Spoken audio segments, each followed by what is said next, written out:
this contest and why? Okay lang naman. Okay lang naman. May bahay ka na, ha?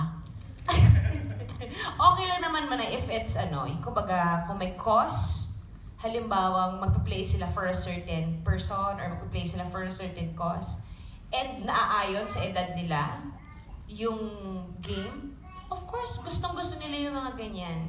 Hindi naman problema yun. Kaya lang si Luna parang hindi pa masyado nakakaintindi ng instructions. So, baka sirain niya yung studio namin.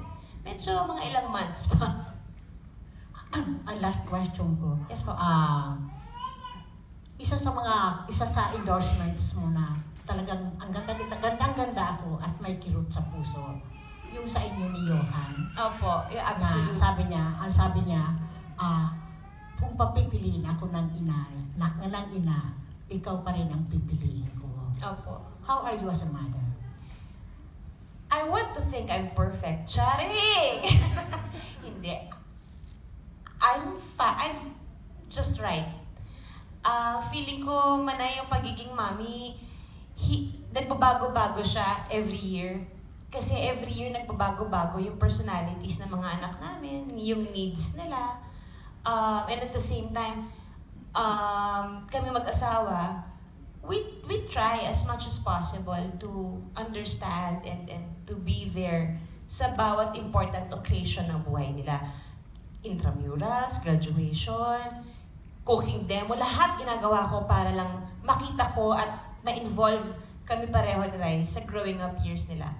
I cannot judge myself as a mother kasi feeling ko kahit kailan hindi mapapantayan ng kahit na anong trabaho ang pagiging isang ina kasi it's a lifetime journey, it's a lifetime work, and it's a lifetime commitment na ang bayad sa'yo yung kinabukasan ng mga anak mo. I'm enjoying motherhood so much. Kaya nga po medyo ang hirap bumalik sa trabaho kasi masyado kong na-enjoy yung mga anak ko. Dumarating ako sa moment na ayaw mo talagang may ma-miss ka kahit isang araw. Kasi sa isang araw na yun, maraming pwedeng mangyari. I'm excited on what these children can bring me, can give us sa mga darating pa pong mga taon. Kasi ang iba-iba sila ng texture, iba-iba ng personality, iba-iba, period. Nakakabaliw sila at nakakabalanse sila ng buhay ko. Yung, kumbaga, kahit totoo po pala yung sinasabi nila na kahit gaano ka kapagod pag uwi mo sa bahay at sinalubong ka na ng mga anak mo, ng asawa mo, wala na, parang naka-reset ka na uli. Totoo po pala yan. Dati kasi I find it cheesy, I find it na parang ang OA naman itong mga nanay na to. Hindi pala.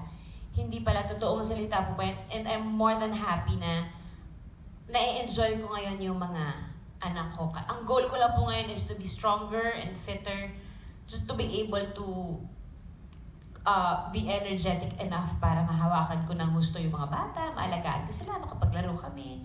Yun lang naman po yung, simple lang ang gusto ko. Masamahan sila sa journey nila hanggang makapag-asawa sila. Pero malayo pa yun.